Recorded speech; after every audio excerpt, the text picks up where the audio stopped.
Hey guys, today I'm here with my buddy Toby, who is a little bit camera shy, as you can see, but he keeps coming over, so we're just gonna let him wander in and out as he pleases. So as you know, I'm all white, and you all know what that means. Today we are talking about product photography. Whether you're the one taking the photos or you're going to hire somebody to do it for you, you can use these tips and tricks to know what you're looking for, know what you're gonna get from the person that you hire, or know what to do if you're doing it yourself. So here we are. Now, of course, these are all my opinions, my suggestions. This is how I would go about doing things for my clients. I'm not saying it's the only way to do it. I'm not saying that my way is the only right way whatsoever. There are plenty other ways to go about this kind of stuff, and everybody has their own method or their own thing. These are just my basic rule of thumb, things that I follow when I am working with a client. So I wanted to talk to you a little bit more about that. In my last video, we talked about camera angles and the importance of what angles to shoot your products for dynamics, or just the three basic shots, or just the three basic shots for a listing that are going to help draw in the customer by grabbing their attention and making sure they get the most information out of as few images as possible.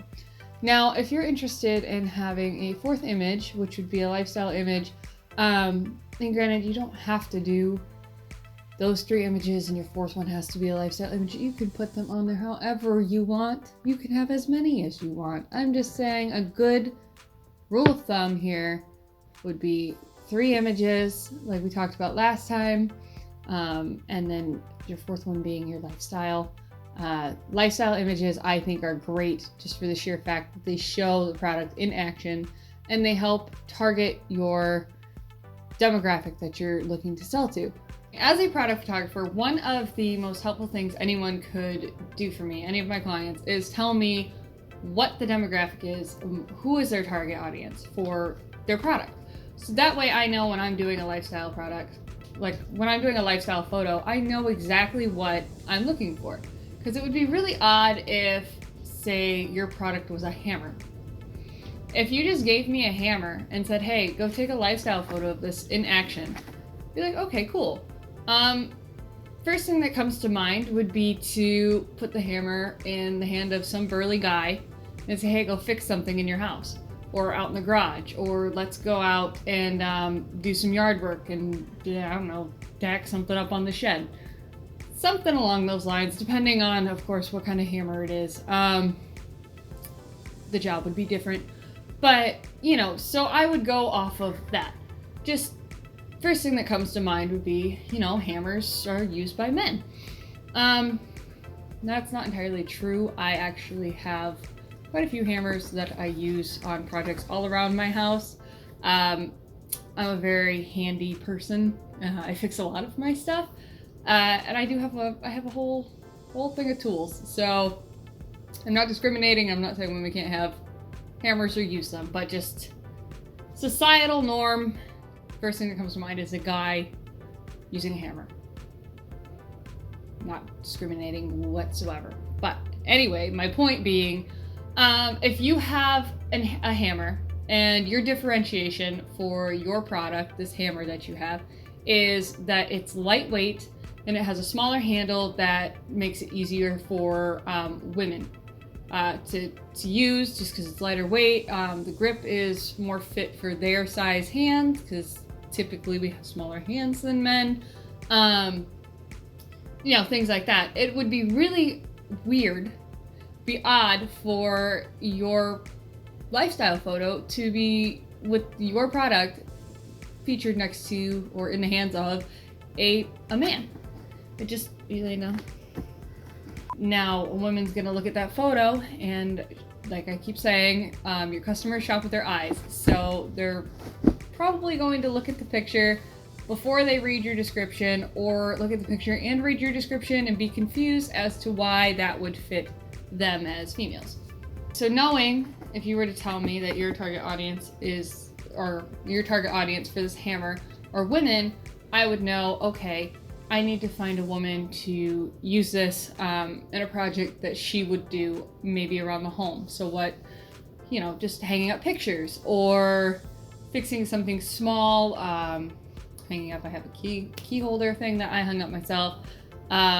Lights. I have my lights you've seen in my video with my couch. I used my hammer to hang those up. Boo. Hey. You coming or going? So that's the reason why it's important for you to know your demographic. Whether you're the one taking the image or you hire somebody to do it for you, it just helps with the less confusion, makes it easier for your customer to understand what this product is used for and if it's going to benefit them. You know, I wouldn't want to buy some hammer that I couldn't wield, you know, because you don't necessarily have to make the hammer pink for women to buy it. So another thing that I like my clients to tell me that's super important would be the main features of their product that they want to point out. So their call outs for the image. What are the highlights of this product that make it better or different from everyone else's on the market? Now, there's a plethora of different things that you could pick. Generally, I would say, you know, you don't want to overwhelm your customer. If you like point out everything, they're just gonna be like, okay, this person's a try hard, and they're gonna move on to something more simplistic. You know, you're shopping, you don't want to spend a bunch of time reading all of the thousands of different things that this thing could do. So, for example, your hammer, you don't need to point out that it hammers nails. Probably don't need to do that. Now, you could point out whether or not it's magnetic and it holds the nail for you when, you know, you go to hit it in. That's really handy. I have a hammer that does that. It's fantastic. You put the nail on top, it's got a little magnet up there, and then you can do your first hit and it pins it in where it's supposed to, and then you can continue doing. That would be something to call out, magnetic.